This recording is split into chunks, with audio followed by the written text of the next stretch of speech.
Module 9, Activity 1, we examine the development of corporate governance and sustainability risk management. Modern corporations face structural challenges that are becoming increasingly difficult to ignore. The World Economic Forum identifies systemic threats, such as climate change and global supply chain instability, that move faster than the administrative processes meant to contain them.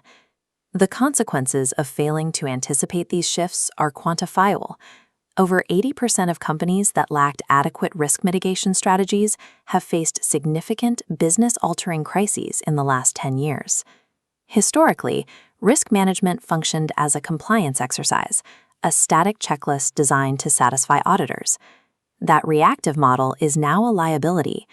Because modern market disruptions can escalate from a local event to a global crisis in a matter of days, the window to respond has narrowed. To maintain viability, organizations must identify and mitigate these threats at the same speed they occur. Governance policies must evolve from rigid administrative tasks into proactive, strategic shields against these external shocks. One major upgrade to corporate risk policy involves integrating internal technological tools, specifically big data and AI. This transitions risk management from a delayed reporting function into a real-time predictive engine. Machine learning algorithms can identify operational blind spots and predict supply chain fluctuations before they result in a total stoppage. Global technology corporations like Microsoft utilize these digital governance frameworks to defend their physical and digital infrastructure against sophisticated disruptions. However, data analytics alone are insufficient. While AI can predict a risk, it cannot physically alter the high-emitting infrastructure that causes it. True sustainability policies require physical, cross-sector innovations to solve the environmental risks that the data reveals. To reach net zero goals, we must address the physical environment, specifically the energy usage of legacy sectors like real estate. Between 80 and 90% of urban emissions come from existing older buildings rather than new construction. This is why programs like the Empire Building Challenge are critical. They provide $50 million in funding to pilot retrofitting solutions for high-rise assets. These pilots create a network of sustainable practices that can be replicated across thousands of other high-rise structures. Manufacturing represents another area where material supply chains pose a systemic risk to corporate stability. The biotech startup Fabric Nano has found a way to synthesize fossil fuel-free bioplastics at a scale 100 times faster than petroleum-based products. Similarly, researchers at MIT have successfully isolated tunable plant tissues to grow wood directly in a lab in specific, predetermined shapes. Growing biomaterials in this way reduces manufacturing waste and provides a pathway to combat global deforestation.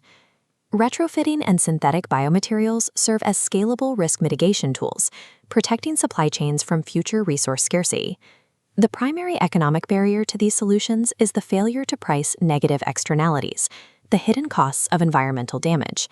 Simply buying carbon credits is often a flawed risk management strategy. It does not achieve the structural changes required for a net zero economy. This is where ecosystem accounting becomes a necessary part of corporate governance.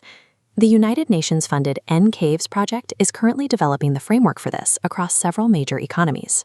NCAVES provides tools and language to assign financial value to ecosystem services, placing natural assets onto a corporate balance sheet.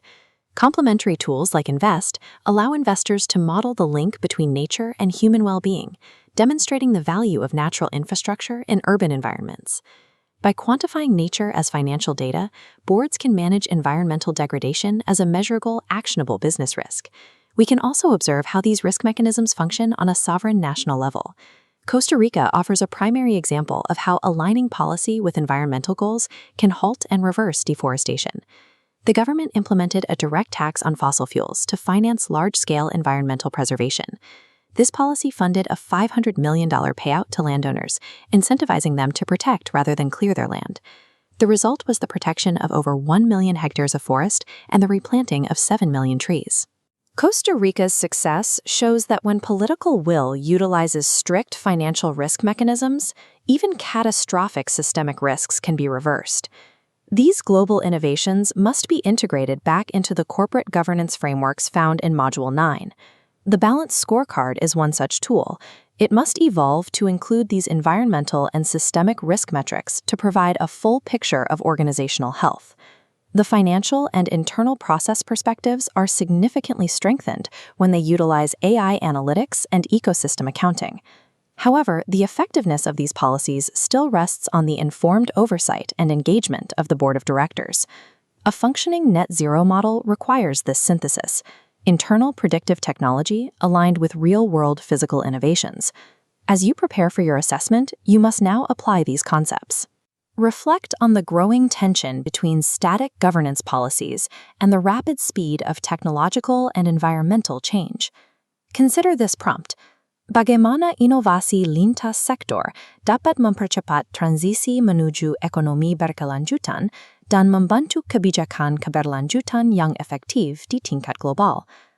Formulate your arguments using the risk management frameworks from your readings and the specific case studies we've covered. Submit your completed analytical reflections to the online discussion forum. Navigating this intersection of policy, finance, and innovation is a core requirement for leadership in modern corporate sustainability.